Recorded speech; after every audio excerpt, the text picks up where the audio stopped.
So, on the same subject of Nissan, let's kind of move along here. There's a lot of Nissan news going on, and Keith and I are very excited. We love Nissan. Yep. I mean, Nissan North America is in your backyard, but they revealed the new Nissan Frontier, and I mean, I think honestly, man, that they've hit this out of the park with this thing. Yeah. This is the first redesign of the Nissan Frontier in 17 years, man.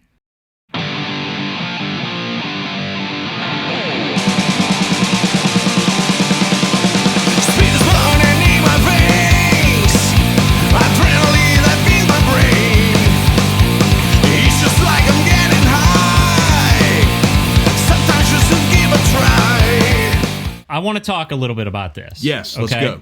So, again, for those of you just joining us on this segment, we were just talking about the Z, and it just occurred to me as we're recording this that I've been a previous owner of both the Frontier and the Z in that order.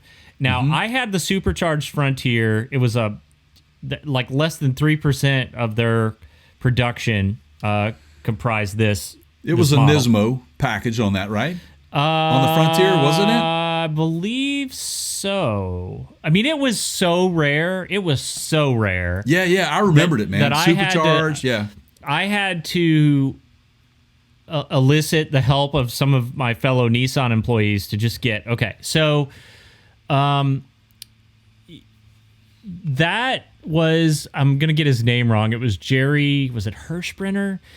He was one of the Nissan chiefs, and he was on his way out. He was retiring, and that was kind of the last design that he was involved with. Now, that Frontier was modeled after a boxing glove. It just screamed testosterone, okay? Yeah. Then they came along with the redesign, and honestly, it just looked like Little Truck. Like, well, they should have just named it, like, Little Contractor Truck 2.0 or whatever. Yeah. There was nothing, in my opinion, and I realize we're going to get some, hey, we welcome your letters, okay? PartsCounterGuru.com, ask us a question. But it just wasn't impressive to me in its appearance. It just looked like, hey, if you want a new truck but you can't afford a full-size one and you're a contractor, maybe take a look at this thing over here. I mean, it wasn't a truck lover's truck. Right. To me, okay? No. Now, this looks more like the Tacoma crowd. This looks more like they're going after an off-road crowd. They're competing with the Tacomas and the Chevrolet Colorados, those mid-size pickup trucks. And I think that Nissan's done it right. I think they've hit it out of the park here. And I like Tacomas, Toyota Tacomas as well. I've owned Toyota Tacoma, like pre-2000 Tacoma. My wife and I owned a Nissan D21 hardbody before they became, the Frontiers. And I can tell you, during that time frame, both of those trucks, from the late 80s through the 90s, they were really, really formidable vehicles, and they were pretty tough vehicles. They were built right. I loved them. And then somewhere down the road, they kind of weakened up a little bit, and that's one reason why we've been hanging on, not buying a new truck. But after seeing this new Frontier, especially that FX4 package, it looks like to me that it may take the lead in that category. Yeah, so I'm looking at their video here, yeah, I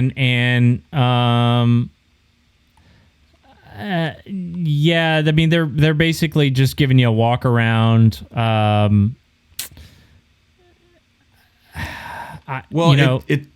me, it's got a lot of the features on it. If you look at it, it looks kind of almost like they've taken away from the Titan. Okay, this is exactly, I was holding back on this, because as I look at it, I am like, this is design elements of the Titan. It just looks like a mini Titan. It does. It's real boxy and testosterone-y. And, well, again, if you go back, I mean, they knew what they had in the D21 hardbody also, because that was one of those trucks. It was just the same way. It was boxy. It looked beefy. It's like, it had some muscle behind it. And so I kind of, if you look at this thing, it really looks good. They're saying they're going to have a standard 3.8 liter V6 in it. It was introduced last year, so that kind of helps the price tag, I think, a little bit. Says they're offering class-leading power and more than enough to low-end torque. The V6 should be a good option for the buyers. It's got a 9-speed automatic transmission. Does a great job of selecting the right gear for the job. Yeah, I mean, nobody's really towing anything with these. I mean, you could tow like a small boat or, but you're not towing RVs with them, and that's not the people they're appealing to here. No, they're not, but I still think that it's formidable. Here you go. And the payload, the maximum payload and those sorts of things. Here's a list. Like the Frontier, it's really below its competitors, if they're true competitors.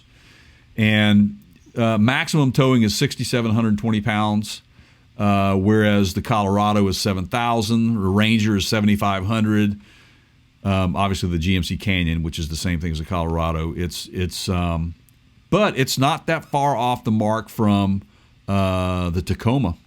So yeah, there you go. And so they're competing in that Asian market, but or the Asian brands.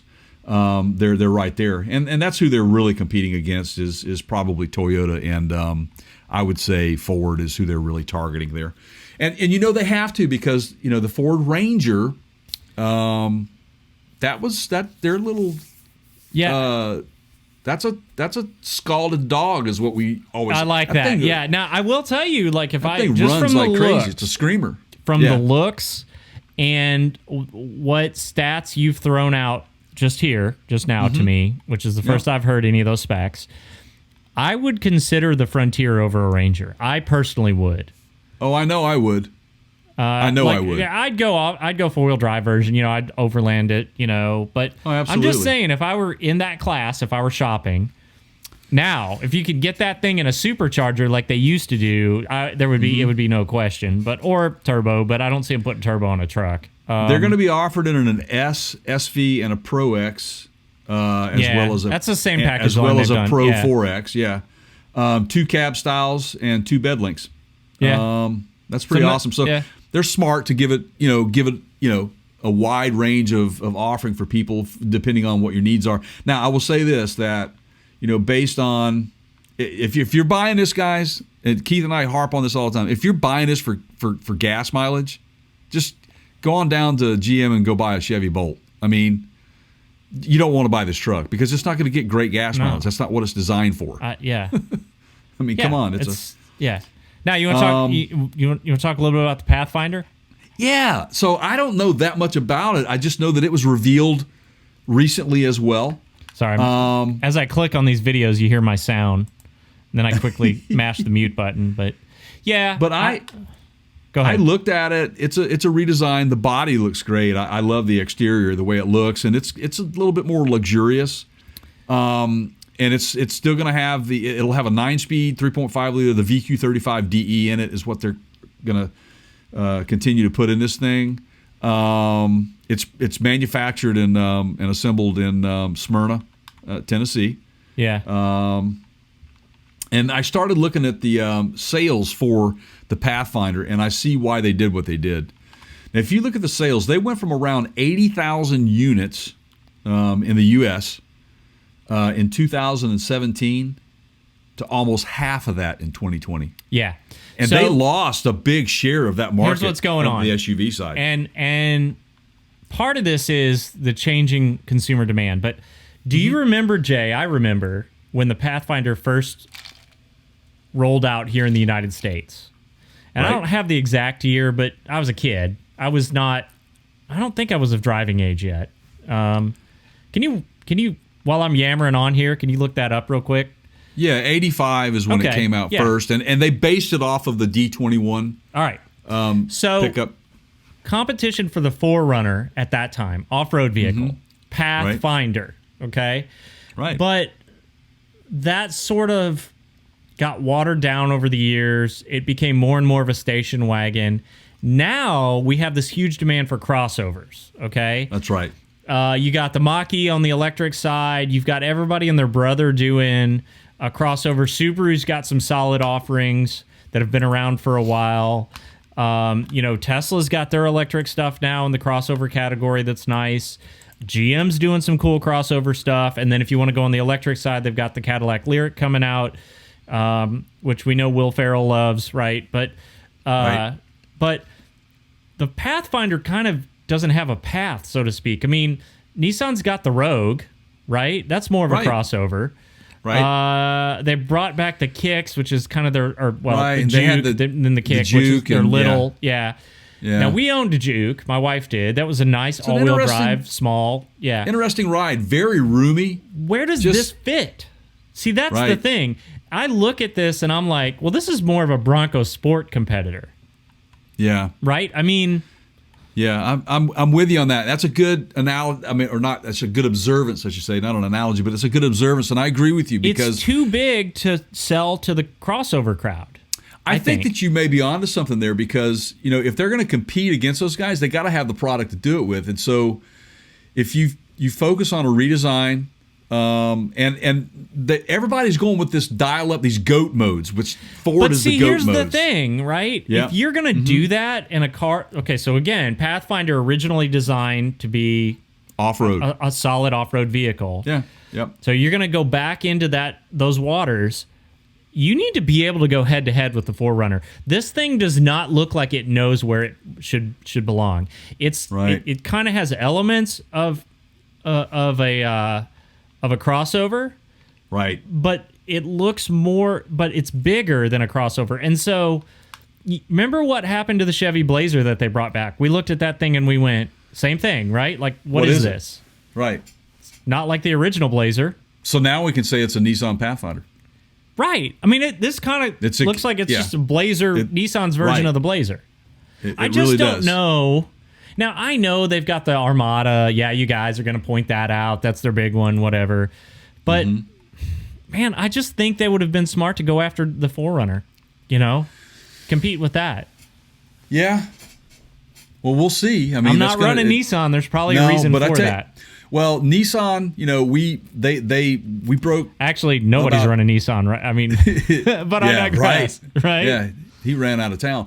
Anyway, yeah. So Nissan came up with the their Nissan Next. They basically reintroduced introduced a new logo, and which is like this lava red logo, which they're using for accents. You'll see that on all their new models, and including on the last two that we just mentioned. Well, I don't know about the Proto, but we'll see. Yeah. See how that. But that's just marketing nonsense. Right, it's like Sky Active that Mazda did. Yeah, absolutely. But we're the point I'm trying to make is that we felt like, and we've heard this from a lot of Nissan fans, is that they really need to do something.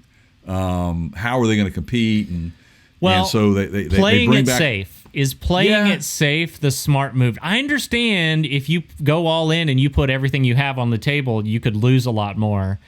I just think that they're in a corner already. You take a look at what their flagships are. Obviously from the performance side, the Z it's a no-brainer to me to bring that out and do it right.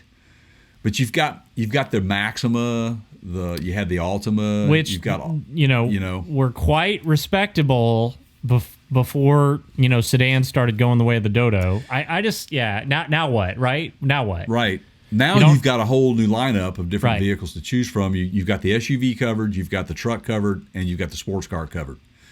That crossover market is huge, and they're not really. Yeah. I don't know, man. Well, who knows? Maybe we'll find our way into one of those, especially you locally.